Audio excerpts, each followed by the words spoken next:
Todos os metais têm essa capacidade de fazer ligação iônica, beleza? Só que nós vamos focar aqui, nossa ideia aqui vai ser mais para as ligações iônicas que ocorrem nos elementos representativos. Aqueles elementos que têm a letrazinha A na frente do número da família, lá na tabela periódica, certo? Por quê? Porque eles são mais fáceis de a gente perceber a questão do octeto, a questão da estabilidade, certo? Então, nós vamos focar aí nesses elementos nas famílias A, na verdade, lá na tabela periódica, tá? E aí nós vamos notar o seguinte, os metais.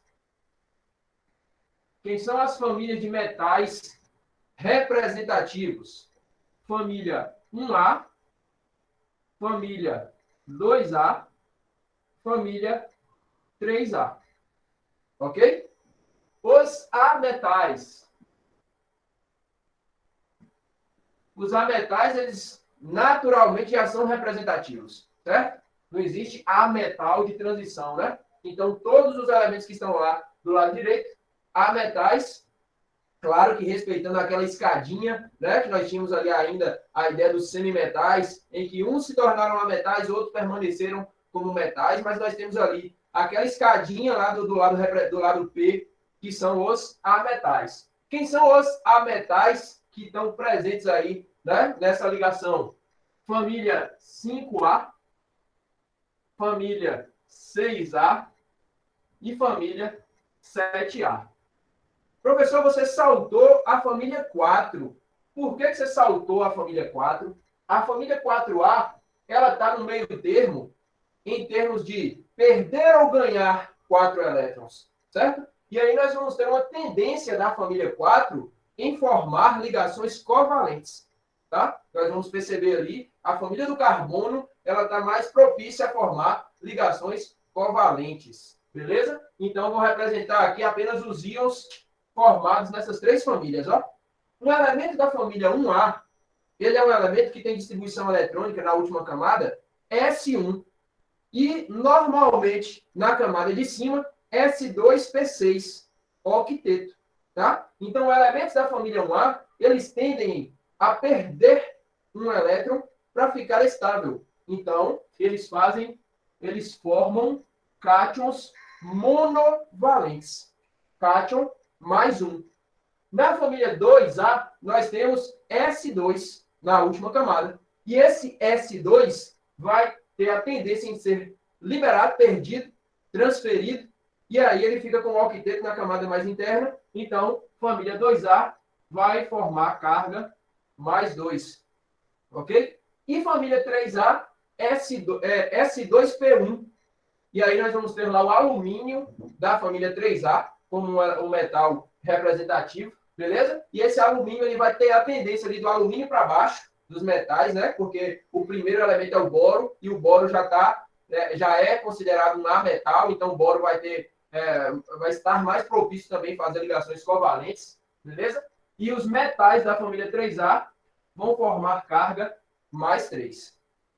Professor, por que você está falando isso? Vou mostrar para vocês aqui diferentes proporções das espécies que podem ser formadas, tá? Ametal. Um elemento que tem 5 elétrons na sua última camada, ele está mais próximo de atingir o octeto recebendo 3 do que perdendo os seus 5. Então, nós já começamos a ter aqui a ideia da eletronegatividade, os elementos capazes de atrair elétrons para mais perto de si, certo? Então, nós vamos ter aqui, na família 5A, a formação de um ânion de carga menos 3, porque se ele recebe 3 elétrons, ele atinge a sua estabilidade. Na família 6A, nós vamos ter aqui um ânion formado, menos 2, e na família 7A, um ânion formado com carga menos 1.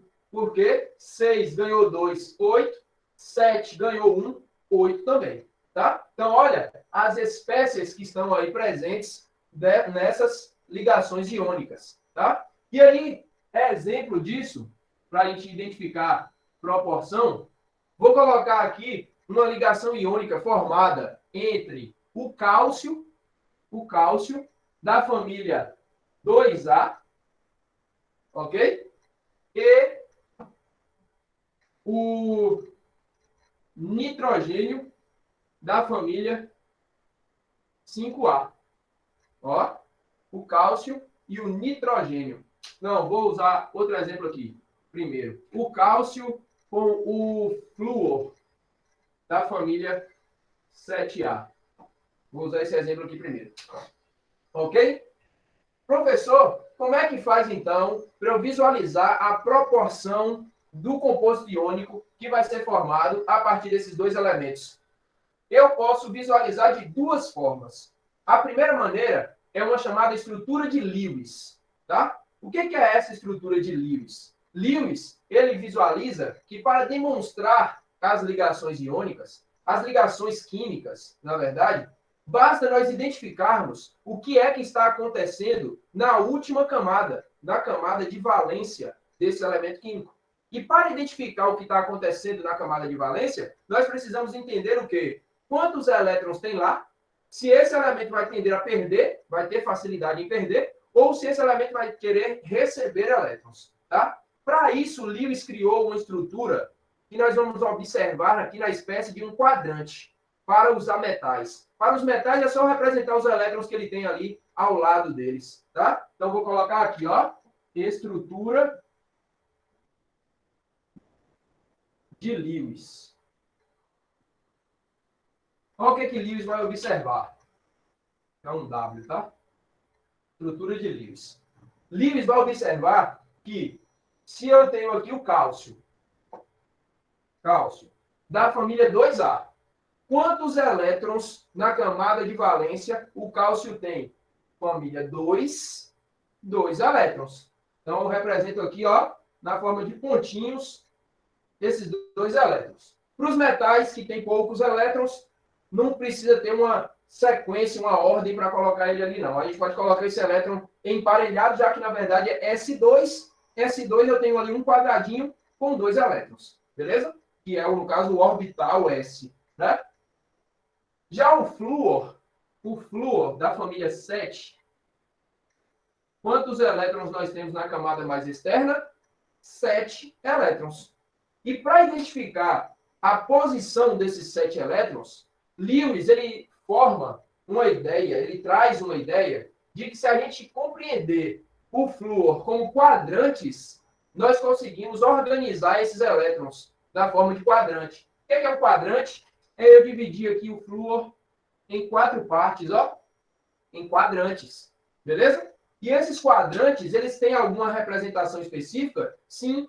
Cada quadrantezinho desse aqui representa um orbital, porque o flúor, ele tem ali na camada de valência dele, S2, e o orbital P, que é representado, o subnível P, perdão, que é representado por 3 quadradinhos, então S2P5, ó, a camada de valência do flúor. Professor, onde é que você viu isso aqui?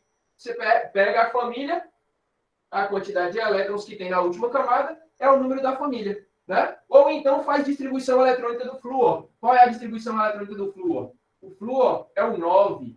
Ó, o número atômico dele. 1s2, 2s2, 2p5. Está aqui a camada de valência do flúor, S2P5. E representando essa camada de valência na forma de orbitais, nós temos isso aqui. Beleza? E aí, gente, como é que esses elétrons estão distribuídos aqui nesses orbitais? Segundo a regra de Rand, primeiro um spin para cima, depois um spin para baixo. Né? Então, no S, ó, um spin para cima e um spin para baixo. Nós dizemos aqui que esse orbital, ele apresenta a sua capacidade máxima, né? Quando ele possui 2 elétrons. Então, esse orbital possui elétrons emparelhados, formando par. Já aqui, P5. Primeiro, todo mundo para cima. Então, 1, 2, 3.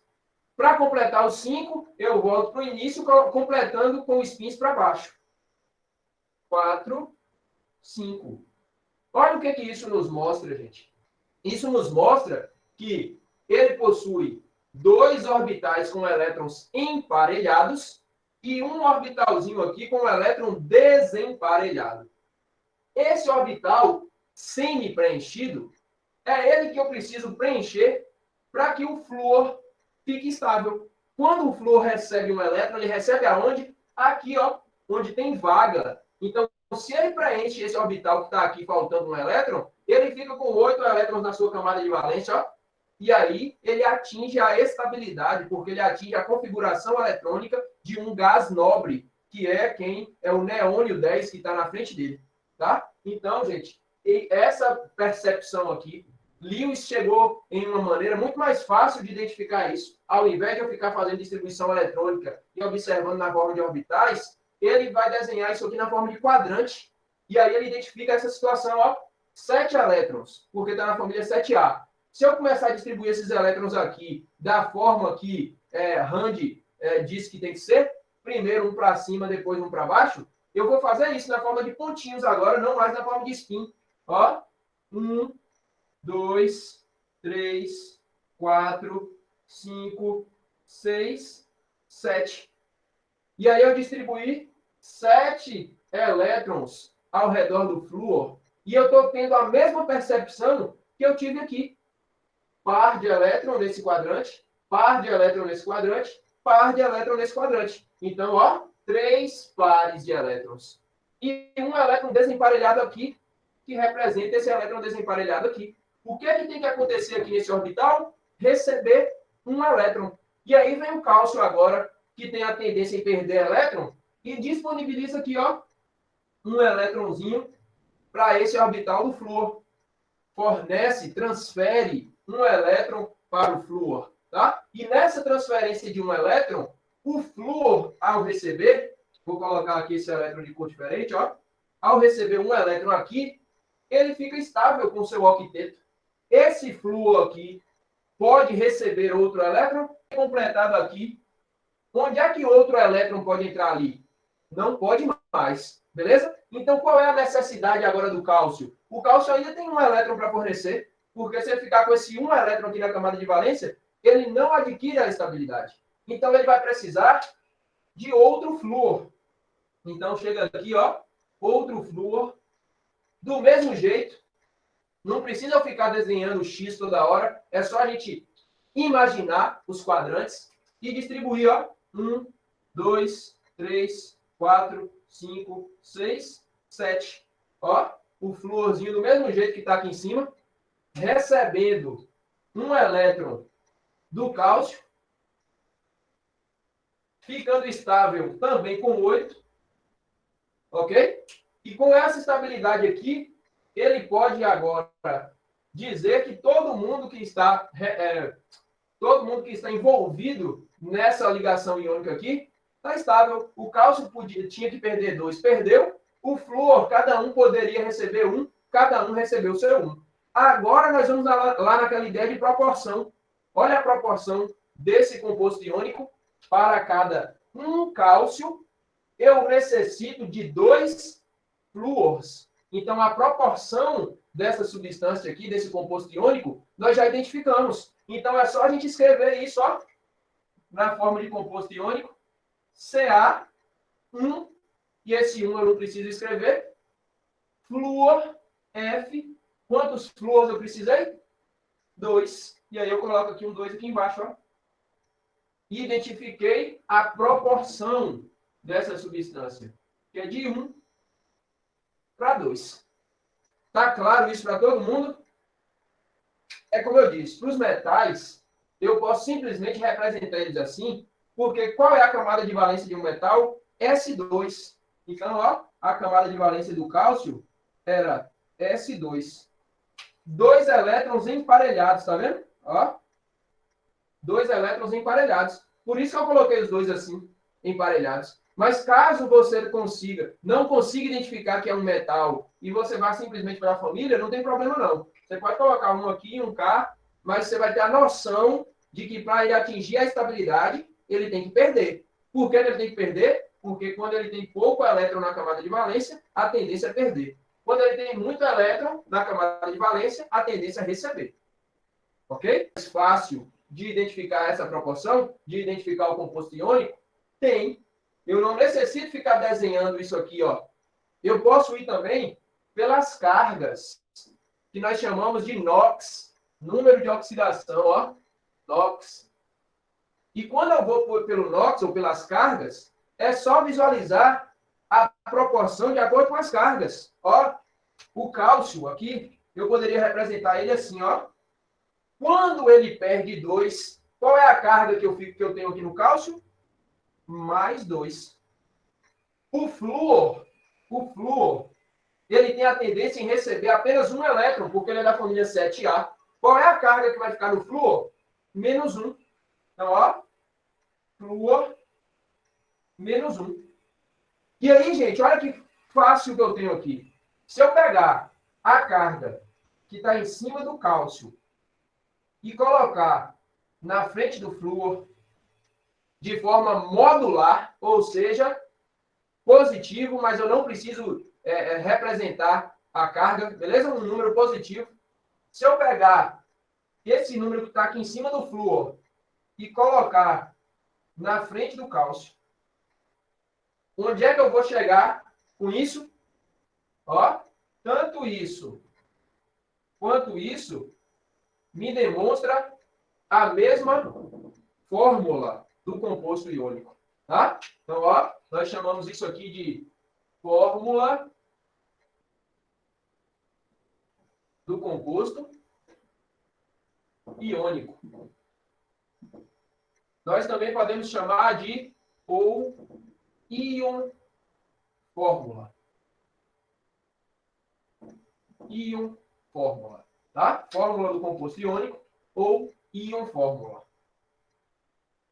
Claro, gente, isso para vocês? Show de bola? Metal primeiro, depois a metal. Então, nessa fórmula aqui não poderia ser F2CA.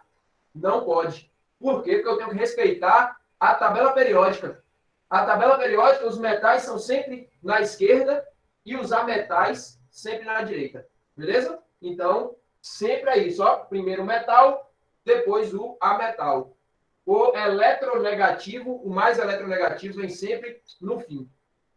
Certo?